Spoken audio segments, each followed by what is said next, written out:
जय जय रघुवीर समर्थ।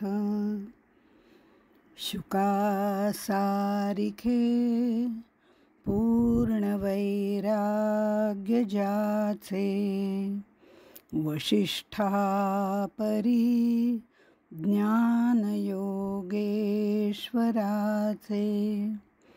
कवी वाल्मिका सारिखा मान्य ऐसा, नमस्कार माझा सद्गुरु रामदासा। जय जय रघुवीर समर्थ। मन हेची राम जनी मेघश्याम, देही आत्मा राम पाहे डोळा। पाहुनिया डोळा स्वरूपी मुरावे, वाचेसी असावे राम नाम। जय जय रघुवीर समर्थ। श्री समर्थांपुढे नतमस्तक होऊन त्यांना वंदन करते, तुम्हा सर्व श्रोत्यांना अभिवादन करते आणि आत्मारामाच्या पुढच्या भागाला सुरुवात करते। आपण काल बघताना चित्रकेतूची एक कथाही पाहिली होती आणि ती चित्रकेतूची कथा पाहताना आपल्या लक्षात येतं की आपण अनेक जन्म घेतो आणि पूर्वजन्माची स्मृती आपली नाहीशी होते। ती जर तशीच राहिली असती तर खूप मोठी गडबड गोंधळ झाली असते, घोटाळा झाला असता, गडबड गोंधळ झाला असता, पण तसं होत नाही। तशी परमेश्वराने व्यवस्था करून ठेवलेली आहे।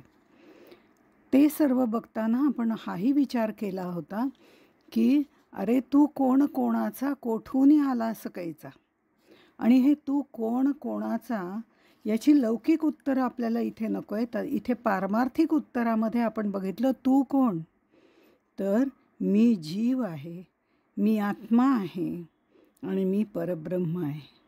मी जेव्हा सर्व मायेमध्ये गुरफटलेला असतो त्यावेळेला मी जीव असतो।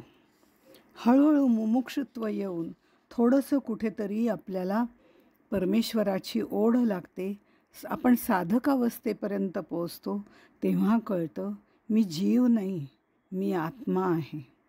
आणि त्या साधक अवस्थेला ओलांडून सिद्धाच्याही पलीकडे ज्या वेळेला जातो तेव्हा मी ब्रह्म आहे याचीही जाणीव होते। मग हे जीव, मी आत्मा, मी ब्रह्म म्हणजे नक्की काय आहे असाही एक प्रश्न पडतो। आपण बघितलं जीवाची व्याख्या आपण काल बघितली आणि त्यानुसार जर आपण विचार केला, अविद्या विशिष्ट चेतन असं त्याला म्हणतात वगैरे शब्द आपण त्यावेळेला वापरले होते। पण आत्मा, बुद्धी आणि बुद्धीत पडलेला ज्ञानप्रकाश हे 3 घटक मिळून जीव नावाची संकल्पना तयार होते असं आपण म्हटलं होतं। ही केवळ संकल्पना आहे, खरंच तो जीव नाहीच आहे। मुळामध्ये त्याचं स्वरूप जे आहे ते परब्रह्म स्वरूप आहे। त्यामुळे तो जीव झाला, त्याने उपाधीला चिकटवून घेतलं, देहबुद्धीशी तादात्म्य झाला, अशा पद्धतीने जे वर्णन केलं जातं ते जीवाचं केलं जातं। म्हणून मी म्हणायला सुरुवात करते की मी देव नाही, मी जीव आहे, मी शिव नाही, मी जीव आहे। तो पूर्ण आहे, पूर्णात पूर्णमिदम आहे, मी अपूर्ण आहे। अशा पद्धतीने आपणच आपल्या सगळ्या गोष्टी ठरवलेल्या असतात।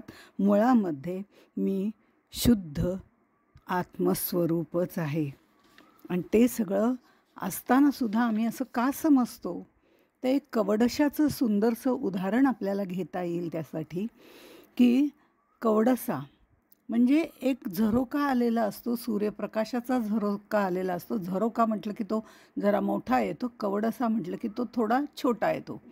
पूर्वीच्या काळामध्ये जेव्हा पत्र्याची वगैरे घरं होती तेव्हा कुठेतरी वरती भोक असेल तर एक असा पूर्णच्या पूर्ण प्रकाश किरण आत येत असे त्यातून, त्या छिद्रातून, आणि त्याला आपण कवडसा असं म्हणतो। खरं सूर्याचे सर्व गुण त्याच्यामध्ये असतात। सूर्य खूप मोठा आहे, पण कवडसा म्हणजे एका छिद्रातून आलेला तो सूर्यप्रकाशच आहे. जीव आणि ब्रह्म असेच आहेत.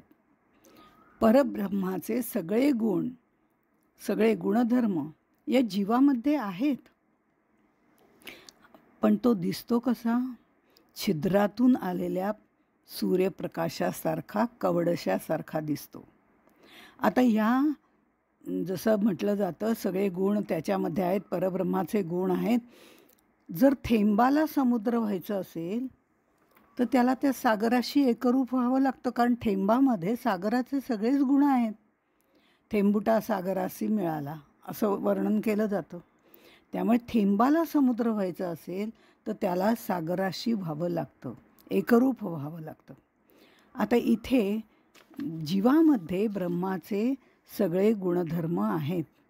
म्हणजे मी ब्रह्मासारखा सत्य आहे. आता मी ब्रह्मासारखा सत्य आहे हा खरा मी आहे. ज्या वेळेला आपण असे आध्यात्मिक ग्रंथ वाचत असतो त्यावेळेला आत्मा हा शब्द बऱ्याच वेळा येतो. आता हा शब्द आल्यानंतर आत्मा म्हणजे जीव का आत्मा म्हणजे परब्रह्म का आत्मा म्हणजे अंतरात्मा, आत्मा म्हणजे चिदात्मा वगैरे कितीतरी प्रकार आहेत. मग नक्की तो कोणता? एखादा शब्द नुसता आत्मा म्हणून घातलेला असतो, पण हा संदर्भ बघताना तो त्या आधीच्या आणि पुढच्या ओवींचा विचार करून मग ठरवायचं की हा आत्मा म्हणजे नक्की काय. या पद्धतीने आपण अभ्यास करत असतो. इथे मी म्हटलं की मी ब्रह्मासारखा सत्य आहे. आता हा मी कोण? तर हा खरा मी आहे, जो आहेच आहे, जो सत आहे, जो अजन्म आहे, जो आत्मा पण आहे. तर मी जो आहे हा जो खरा मी आहे तो सत्य आहे. आत्मतत्व म्हणजे मी आहे. मी म्हणजे अन्य कोणी नाही. चिदानंद रूप शिवोहम शिवोहम. तसं मी आत्मस्वरूप आहे हे आपल्या लक्षात येतं. आणि ते आत्मस्वरूप ब्रह्मासारखं सत्य आहे. म्हणजे खरा मी जो आहे, सत आहे, तो आत्मा आहे, आत्मतत्व आहे, ते परब्रह्मासारखं सत्य आहे. पण जेव्हा तो उपाधींनी वेढला जातो त्याच वेळेला तो जीव माईक होतो. उपाधी ज्या आहेत त्या सगळ्या माईक आहेत, त्यामुळे मायेने निर्माण केलेल्या आहेत. त्याच्यामध्ये जेव्हा तो जीव गुंतला जातो त्यावेळेला तो माईक जीव होतो. या माईक उपाधी दूर केल्या तर तो पुन्हा परब्रह्मस्वरूप होतो. खरं तर तो जीव जन्मही पावत नाही, मृत्यूही पावत नाही, कारण तो अजन्म आहे. आता इथे जीव म्हणजे काय? तर आत्मतत्व जे आहे ते जन्मही पावत नाही, मृत्यूही पावत नाही, कारण ते परब्रह्मासारखं अजन्म आहे. हा मृत्यू जो आहे तो त्या आत्मतत्वाला नाही, तो त्या देहाला आहे. म्हणजे जर ते आत्मतत्व आपल्यामध्ये जीव म्हणून राहत असेल, त्या माईक उपाधी जरी त्यांनी सोडल्या तरीसुद्धा विदेही झाल्यानंतरसुद्धा देह पडतोच. तो मृत्यू जो आहे तो देहाला आहे, देहीला नाही. देही म्हणजेच आत्मतत्व आणि देह जो आहे तो अशाश्वत आहे, देही जो आहे तो शाश्वत आहे. आत्मतत्व अजन्म आहे, देही अजन्म आहे आणि जीव जो देहामध्ये गुरफटलेला आहे तो सुद्धा तसं पाहिलं तर अजन्माच आहे, पण मृत्यू देहाला येतो. हा प्रचंड मोठा सूर्य जो आहे त्याचा जो कवडसा येतो तो त्याच्याच प्रकाशाचा तयार झालेला असतो, पण तो छिद्रात अडकला म्हणून छोटा झाला. आम्ही मायेत अडकलो म्हणून आत्मतत्व जीव झालं. आत्मतत्व दिसत नाही. जीव दाखवा म्हटलं तर जीव तरी कुठे दिसतो? ज्या वेळेला जीवाला खूप वाईट वाटलं असं आम्ही म्हणतो, माझ्या जीवाला अगदी खूप वाईट वाटलं, माझा जीव अगदी गुदमरून गेला, काय त्या जीवाला आनंद झाला आहे माझ्या, असे जेव्हा आपण उद्गार काढतो, असे म्हणतो, उद्गार काढतो, त्यावेळेला तो जीव आहे कुठे? दाखवा ना. तर तो काढून कुठे दाखवता येतो? तो काढून दाखवताच येत नाही. म्हणजे परब्रह्मस्वरूप मुळात असलेले आत्मस्वरूप ज्या वेळेला शारीरिक पातळीवरती बंदिस्त होतं त्यावेळेला तो जीव बद्ध असतो असं म्हटलं जातं. तो मुमुक्षू साधक असे सगळे टप्पे ओलांडत आपली उपाधी जी आहे ती दूर करतो. कारण उपाधी ही तेवढ्या वेळापुरती जोडलेली असते, म्हणून त्यात गुंतून पडायचं नाही. उपाधी दूर करतो तेव्हा तो ब्रह्म होतो. तेव्हा मीची सूक्ष्म जाणीव त्याच्यामध्ये असतेच. अहम ब्रह्मास्मी त्याचा विचार आपण पुढे करणारच आहोत. ही मीची सूक्ष्म जाणीव त्याच्यात असतेच. त्यामुळे अहम ब्रह्मास्मी हे ज्ञानसुद्धा माईकच आहे. ज्या वेळेला ती सूक्ष्म जाणीव आणि नेणिवेच्या पलीकडे जाते त्यावेळेला तो परब्रह्मस्वरूप होतो. अशा तऱ्हेने हा जीव आणि परब्रह्माबद्दल आपल्याला सांगता येतं. आता इथे समर्थ जे म्हणतात ते महत्त्वाचं आहे की समर्थ 27व्या ओवीमध्ये असं म्हणतात, येथे तुझे काहीच नाही, भुलला आहेस काही, चुकोनी आलासी जाई, जेथीच्या तेथे श्रीराम. तू समर्थाचे लेकरू, अभिमाने घेतला संसारू, अभिमान टाकता पैल पारू, पावशील बापा श्रीराम. नीट विवेकाने विचार न केल्यामुळे अज्ञान, अहंकार, अविद्या याच्यात तुला अडकावं लागलं. सूर्य जेव्हा प्रकाश देतो त्यावेळेला तो सगळीकडे पसरला जातो, पण तोच कवडसा बनतो त्यावेळेला तो बांधला जातो. तो थोड्या छोट्याशा जागेतनं तो येतो, तिथे तो बांधला जातो. मग अशा वेळेला तो छोटा आपल्याला दिसतो आणि तो बंदिस्त होतो. तसं इथे खरं म्हणजे तू सूर्यप्रकाशा एवढा विशाल आहेस, ब्रह्मस्वरूप आहे, येथे तुझे काहीच नाही. खरं तर तू या माईक जगामध्ये येण्याचं काही कारणच नाही आहे. भुलला आहेस काही, अरे तू त्या मायेमध्ये एवढा कसं काय भुलून गेलास? का चुकून आलास का इथे? वाट चुकली का तुझी? खरं तर तुझं जे स्थान आहे ते अंतिम गंतव्य स्थान ज्याला आम्ही म्हणतो तद्धाम परमम मम आहे, तिथून चुकून तू इकडे कुठे आलास? काही गडबडीत रस्ता चुकला का तुझा? नीट विवेकाने विचार कर, म्हणजे तुला या अज्ञान, अहंकार, अविद्या या तुरुंगात अडकावे लागणार नाही. इथे खरं तर तुझं काहीच नाही, माझं असं म्हणण्यासारखं तर मुळीच नाही. निष्कारण तू मायेमध्ये आपल्याला गुंतवून घेतलंस आणि या जन्ममृत्यूच्या तुरुंगातून अडकून बसलेला आहेस. तिथनं खरं म्हणजे तुला आता सुटायचं आहे आणि तुला मूळ ठिकाणी परत जायचं आहे, तद्धाम परमम मम, की जिथनं तुला कोणीही काढून टाकणार नाही. भाडेकरू म्हणून तू इथे आलायस का? भाडेकरूला कसं असतं, घरमालक केव्हाही काढून टाकू शकतो की आता सोड बाबा, अशा पद्धतीने आमची जागा आम्हाला परत दे. पण तसं तुझं खरं व्हायला नको. तुझं मूळ धाम जे आहे ते आहे आणि तिथे तुला परत जायचं आहे. तिथनं तू इथे चुकून आला आहेस. म्हणजे येथे तुझे काहीच नाही, तू चुकून आलास जाई, जेथीच्या तेथे. आता ह्याच्यामध्ये पुढे ते म्हणतात, तू समर्थांचे लेकरू. तू खरं म्हणजे समर्थाचे लेकरू आहे. समर्थांचे म्हणजे समर्थ रामदास स्वामींचे म्हटलेलं नाही आहे, माझंच लेकरू आहे असं वगैरे मोठेपणा कुठेही नाही. समर्थाचे लेकरू. समर्थ रामदास स्वामी त्यांच्या रघुवीर समर्थाला समर्थ असं म्हणतात. आम्ही सुद्धा जय जय रघुवीर समर्थ असं ज्या वेळेला म्हणतो तेव्हा जो रघुवीर आहे तो किती समर्थ आहे याचा विचार आम्हाला करायचा आहे. आम्ही उगाच म्हणत नाही. तो रघुवीर जो आहे तो मानसिकदृष्ट्या खंबीर आहे, बुद्धीने तेजस्वी आहे, एक पत्नी एक बाणी एक वचनी आहे, तरीही त्याला अहंकार नाही, अभिमान नाही, अशा सगळ्या गोष्टींपासून तो दूर आहे आणि म्हणूनच तो समर्थ आहे आणि तो समर्थांचाही समर्थ आहे. आम्ही समर्थ रामदासांना समर्थ म्हणतो, पण रामदास स्वामी श्रीरामाला, कोदंडधारी श्रीरामाला, जो स्वतःबरोबर दुसऱ्याचं रक्षण करू शकतो अशा रामाला समर्थ म्हणतात. तो राम सगुण आणि निर्गुण दोन्ही आहे. त्या निर्गुण परब्रह्माचा तू अंश आहेस, म्हणजेच तू समर्थांचे लेकरू असं त्यांनी म्हटलंय. तत्त्वमसि, ते शुद्ध स्वरूप तुझे आहे आणि खरं म्हणजे तू तोच आहेस. ते निर्गुण निराकार रूप आहे, तू रामाचा अंश आहेस, तू समर्थांचे लेकरू. आता इथे त्यांना असं म्हणायचं आहे तत्त्वमसि, हेच सांगायचं आहे. पण ही भाषा साधक आणि सिद्ध यांना समजेल हो, पण बद्ध मुमुक्षु जे आमच्यासारखे आहेत त्यांना अवघड वाटेल. आता पुन्हा 4 महावाक्य सांगतायत की काय, असा प्रश्न पडेल. इथे ते म्हणतात तू समर्थांचे लेकरू, तू तर त्या समर्थांचे लेकरू आहेस, म्हणजे त्या परब्रह्माचा तू अंश आहेस.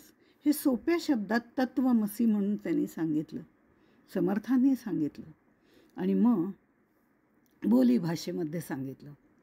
आता इथे तू समर्थांचे लेकरू, अभिमाने घेतला संसारू, हे सांगून खरं म्हणजे समर्थांनी इथे विषयाला सुरुवात केलेली आहे. समासाचं नाव त्याग निरूपण आहे.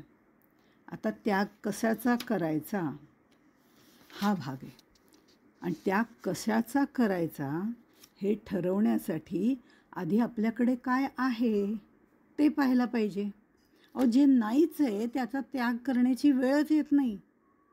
आमच्याकडे भरपूर काही काही आहे. अहंकार आहे, अभिमान आहे, मी माझं आहे, अज्ञान आहे, षड्रिपू आहे, देहबुद्धी आहे, कैक गोष्टी आहेत. सगळ्याच गोष्टीचा आम्हाला अहंकार आणि अभिमान आहे. मग माझ्याकडे आधी काय काय आहे हे कळलं, ते पाहायला पाहिजे. ते कळल्यानंतर मग त्याग करायचं कशाचा तो ठरवता येईल. आता हे सगळं आमच्याकडे आहे असं जेव्हा मी म्हणते तेव्हा 8 प्रकारचे अभिमान आमच्याकडे आहेत.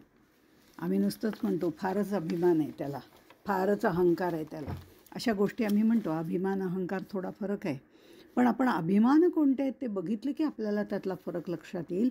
8 प्रकारचे अभिमान आहेत. देहाभिमान, मी म्हणजे देह, ही देहबुद्धी सर्व अज्ञानाचं कारण आहे. त्या देहाचा अभिमान, त्यातून उत्पन्न होणारा अहंकार, मी सुंदर, मी शूर, मी बलवान, मी बलाढ्य, अशा पद्धतीच्या ज्या भावना आहेत तो सगळा अहंकार त्याच्याबरोबर येतो.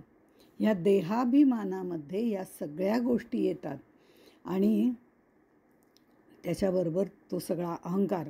माझ्यासारखं सुंदर कोणी नाही, माझ्यासारखं शूर कोणी नाही, मी बलवान तिथे होतो म्हणून हे सगळं घडू शकलं, नाहीतर ह्या सगळ्यांची किती पंचायत झाली असती, असे सगळे अभिमान आम्हाला असतात.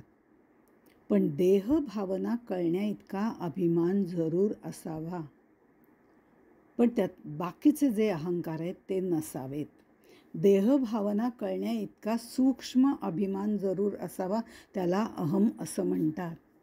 ही अहमची सूक्ष्म जाणीव अत्यंत गरजेची आहे, जी आम्हाला अहम ब्रह्मास्मीपर्यंत पोचवते, तिथपर्यंत जाते. चांद्रशाखा न्यायाने ज्या वेळेला सद्गुरू आम्हाला तो मार्ग दाखवत असतात, तो चंद्र दाखवत असतात, त्यावेळेला तो पाहण्याकरता आमच्यामध्ये अहमची सूक्ष्म भावना लागते. पण नंतर मात्र त्याचंही विसर्जन करावं लागतं. मुळामध्ये अहम, अहंता, अहंकार, दर्प या 4 गोष्टी आहेत. तो अहम जी सूक्ष्म भावना आहे ती परमार्थात आवश्यक आहे, पण नंतर जो अहंता निर्माण होते त्या अहंतेमध्ये मी आणि माझे हे या 2 गोष्टी येतात. अहंतेमध्ये मी आणि माझे, मी अशी आहे, मी तशी आहे, वगैरे वगैरे, मला असंच लागतं, माझं तसंच आहे, मला हे चालतच नाही, माझ्याशिवाय कुणाचं होतच नाही, वगैरे वगैरे, ही अहंता आहे. आणि तिसरी जी गोष्ट आहे ती अहंकार, माझंच, फक्त मी आणि माझंच, माझ्यासारखं दुसरं कोणी नाहीच, अशा पद्धतीने जो असतो तो अहंकार. आणि दर्प म्हणजे माझ्याशिवाय शक्यच नाही इतर कोणाला काही करणं, ही तुच्छता त्याच्यामध्ये आपल्याला दिसते दुसऱ्यांबद्दलची, त्याला दर्प असं म्हणतात. त्यामुळे अहम, अहंता, अहंकार, दर्प याच्यापैकी खरं म्हणजे परमार्थ मार्गात आल्यानंतर अहंता, अहंकार, दर्प हे तर आपले नष्ट झाले तरच आपल्याला साधना करता येते. तोपर्यंत साधना होत नाही, होऊ शकत नाही. कारण तिथे मी साधना करते हाही अहंकार असतो. त्यामुळे तो अहम, अहंता, अहंकार, दर्प याच्यामधला सूक्ष्म अहम गरजेचा आहे. बाकी सर्व देहाभिमानामध्ये येतं आणि त्याचा अभिमान, अहंकार त्याग करणं गरजेचं आहे. हा देहाभिमान झाला. कर्माभिमान, कर्म करणं हा माणसाचा स्वभाव आहे, पण ते निष्काम कर्मयोगाने करावं असं संत आपल्याला वारंवार सांगतात. पण आम्ही जे कर्म करतो त्यात मी हे केलं, मी ते केलं, माझ्याशिवाय कोण करणार, हा कर्तृत्वाचा अभिमान, अहंकार हे सगळं त्याच्यामध्ये येतं.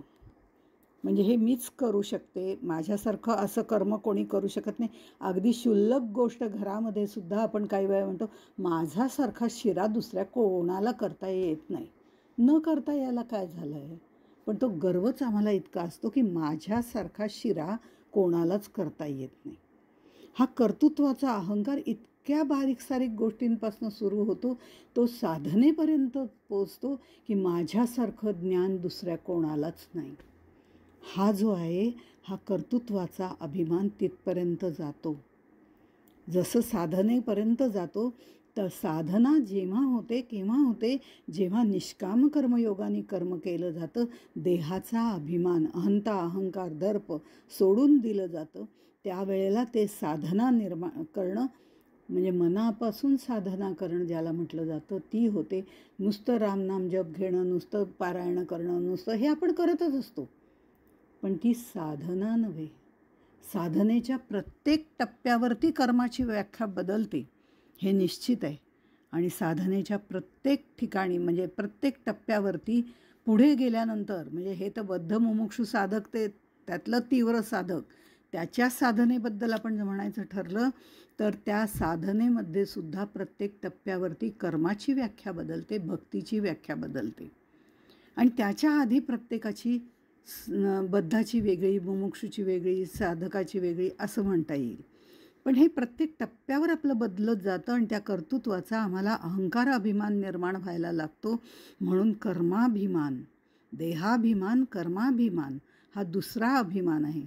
जात्याभिमान, कुळाभिमान, देशाभिमान याबद्दल तर सांगणं काही खरं योग्यच नाही, पण तो असतो आम्हाला. मी अमुक तमुक जातीचा, आमच्यात हे चालतच नाही. आम्ही 96 कोळी, आम्ही 92 कोळी, आम्ही कोकणस्थ, आम्ही देशस्थ, किती प्रकार आहेत त्याच्यामध्ये, अनेक प्रकार आहेत. पण प्रत्येकाला आपल्या जातीचा अभिमान असतो आणि ते तर आहेच. पण याची आमची ही अशी कुळपरंपरा आहे, ही आमची कुळपरंपरा आहे, आम्हाला दुसरं काही करून चालतच नाही, हेच आम्हाला करावं लागतं. कुणी ठरवलं? माणसानीच ठरवलं, माणसाकरताच ठरवलं. पण म्हणून त्या सोयीच्या दृष्टीने, त्या वेळच्या काळपरिस्थितीच्या दृष्टीने ठरवलं गेलेलं आहे. पण ते मानायला जरूर हरकत नाही. ती परंपरा निश्चित पुढे न्यावी, ती परंपरा टिकवावी, याबद्दलही वाद नाही. पण त्याचा जो वृथा अभिमान असतो ना, तो सोडून द्यायला पाहिजे. जातीचा असो किंवा कुळाचा असो, हे अभिमान आमचे आम्ही म्हणजे माणसानीच निर्माण केलेले आहेत. त्यामुळे तो अभिमान कितीपर्यंत असावा यालाही महत्त्व आहे. ती पारंपरिक पद्धत पाळायला हरकत नाही, पण तरीसुद्धा त्याचा व्यर्थ अभिमान निश्चितपणे आपल्याला टाळता येतो. वेगवेगळ्या जातीतले, कुळातले, देशातले जे काही संस्कार आहेत, चांगले गुण आहेत, ते आपल्याला आत्मसात करायला काहीच हरकत नाही. पण आम्हाला अभिमान असतो, तो आमच्या देशाचा सुद्धा असतो. देशाचा अभिमान जरूर असावा, तो असायलाच पाहिजे. पण म्हणून इतर देशांना तुच्छ मानणं हेही तेवढंच चुकीचं आहे. तिथे अहंकार येतो. ज्यावेळेला मी दुसऱ्याला कमी लेखतो, दुसऱ्याला तुच्छ समजतो, दुसऱ्याला काही समजत नाही असं म्हणतो, तेव्हा मात्र तिथे अहंकार निर्माण होतो. देशाचा अभिमान जरूर असावा, पण म्हणून दुसऱ्याला कमी लेखू नये, शत्रूला कमी लेखू नये असं म्हटलं आहे समर्थांनी. तर देशाची गोष्टच वेगळी आहे. वेगवेगळ्या जातीतले, कुळातले, देशातले चांगले गुण आपल्याला जरूर घ्यावेत, त्याचं कारण असं आहे की प्रत्येक चांगल्या गुणाच्या ठिकाणी भगवंताचं अधिष्ठान असतं. विभूती योगात आहे तशा पद्धतीने. त्यामुळे आम्हाला तर इतका फालतू अभिमान असतो की तो म्हणजे मी पुणेकर, मी सदाशिव पेठेतली, त्यात आम्ही कोथरूडमध्ये राहतोय वगैरे वगैरे. म्हणजे एवढ्या मोठ्या ब्रह्मांडामध्ये पृथ्वी ती किती छोटी आहे. अनेक ब्रह्मांडे लगडली म्हणतात. मग त्या अनेक ब्रह्मांडांमधलं एक ब्रह्मांड, त्यातली एक पृथ्वी नकाशा काढून बघितला तर तीसुद्धा आपल्याला दिसत नाही. त्यात भारत, त्या भारतामधलं महाराष्ट्र, त्यात आमचं पुणं, त्यात कोथरूड आणि त्यातल्या कुठल्या तरी एका सोसायटीमध्ये मी एका फ्लॅटमध्ये राहते. किती क्षुल्लक गोष्ट आहे. पण हा मी माझेचा अहंकार आम्हाला सोडवत नाही. धर्माभिमान हा आणखीन एक. देहाभिमान, कर्माभिमान, जात्याभिमान, कुळाभिमान, देशाभिमान हे आपण बघितल्यानंतर धर्माभिमान. आम्ही त्या धर्म या शब्दालाच मुळामध्ये फार संकुचित करून टाकलेलं आहे आणि तो जातीशी जोडलेला आहे. हे अत्यंत चुकीचं आहे. पण धर्म म्हणजे काय? तर पाण्याचा प्रवाहीपणा, अग्नीची दाहकता हा त्याचा धर्म आहे. अगदी पहिल्या प्रवचनात त्याबद्दल आपण शक्तिस्वरूप म्हणून पाहिलं होतं. पण पाण्याचा प्रवाहीपणा हा त्याचा धर्म आहे, तर अग्नीची दाहकता हा त्याचा धर्म आहे. तो कुठेही गेला तरी बदलत नाही. इथला अग्नी थंड असतो आणि अमेरिकेतला अग्नी उष्ण असतो, असं कधी झालं आहे का? इथलं पाणी वाहतच नाही आणि तिथलं पाणी वाहते असंही होत नाही. बर्फ झाला तरी कधी ना कधीतरी ते वाहतच ना. तो प्रवाहीपणा त्याच्यामध्ये आहेच ना. तसाच माणसाचा मानवता धर्म आहे हे आम्ही विसरूनच जातो आणि धर्म हा शब्द संकुचित करून जातीशी जोडतो. मानवता हा माणसाचा धर्म आहे आणि त्या धर्माने आपण वागलं पाहिजे. आपण माणूस आहोत, पण मानव आहोत की नाही हे मात्र आपण विसरून जातो आणि चुकीच्या धर्माभिमानामध्ये अडकतो. मानवता हा धर्म आपण लक्षात ठेवला पाहिजे, म्हणजे आपल्याला अहंकार होतच नाही. ज्ञानाभिमान, व्यावहारिक ज्ञान बरंचसं मिळवलं की त्याचाही अभिमान निर्माण होतो. एवढ्या डिग्र्या पाठीमागे लागलेल्या आहेत म्हटल्यानंतर त्याचा अभिमान निर्माण होण्याची शक्यता आहे. मी एवढा शिकलेला आहे, बाकीच्यांना काही समजत नाही. साधकाला सुद्धा त्याच्या ज्ञानाचा, तसंच सिद्धाला त्याच्या सिद्धीचा गर्व होण्याची शक्यता असते. खरं तर परब्रह्माच्या अनुभवापूर्वी, परब्रह्म परमेश्वराचा अनुभव परमेश्वराने सद्गुरूच्या हातून देण्यापूर्वी साधकाला सर्व सिद्धी भगवंत देत असतो. ह्या सगळ्या सिद्धी देतो आणि त्याला त्याच्यातच अडकवण्याचा प्रयत्न करतो आणि त्याच्यातच तो अडकला की त्याचा आपोआप अहंकार निर्माण होतो. पण ज्या वेळेला ह्या सर्व सिद्धींच्या अडकवण्यातनं तो साधक सुटून जातो तेव्हा त्याचा अहंकार खरा नष्ट झालेला असतो. मला सिद्धींपेक्षा मला तू पाहिजेत, मला तुझं दर्शन पाहिजे, मला देवदर्शन पाहिजे आणि नुसतं दर्शन नाही, मला तूच पाहिजे, इथपर्यंत त्याची जेव्हा भावना पोचते तेव्हा त्याला ज्ञानाचा अभिमान राहत नाही. पण तो सिद्धी त्याला देऊन टाकतो आणि या सगळ्या सिद्धी दिल्या की साधक त्याच्यामध्ये गुरफटून जातो आणि तो परब्रह्मापर्यंत वळतच नाही. म्हणजे मला सिद्धीपेक्षा फक्त तू हवा आहेस हा भाव असल्याशिवाय दर्शन नाही. आणि दर्शन हवं असेल तर प्रदर्शन थांबवावं लागतं, हे निश्चित आहे. आपल्याला प्रदर्शन करायची फार आवड असते. सगळीकडे कुठे गेलं की पहिलं पुढे बसायचं, सगळीकडे कुठे गेलं की पहिलं मी कोण आहे हे सगळ्यांना सांगायचं, सगळीकडे कुठे गेलं की आपलं सगळं प्रदर्शन करत राहायचं, बुद्धीचं, व्यापाचं, सगळ्याचं. म्हणजे आपल्या मनामध्ये भाव असल्याशिवाय दर्शन नाही आणि दर्शन हवं असेल तर प्रदर्शन थांबवावं लागतं. कारण प्रदर्शन म्हणजे प्रपंच आणि दर्शन म्हणजे परमार्थ आहे, असं गोंदवलेकर महाराज म्हणतात. त्यानंतर येतो तो 8वा मोक्षाभिमान. खरं तर मोक्ष, मुक्ती, आत्मज्ञान झाल्यावर अभिमान, अहंकार राहतच नाही. कारण अहंकार गळल्याशिवाय मुक्ती नाही, मोक्ष नाही.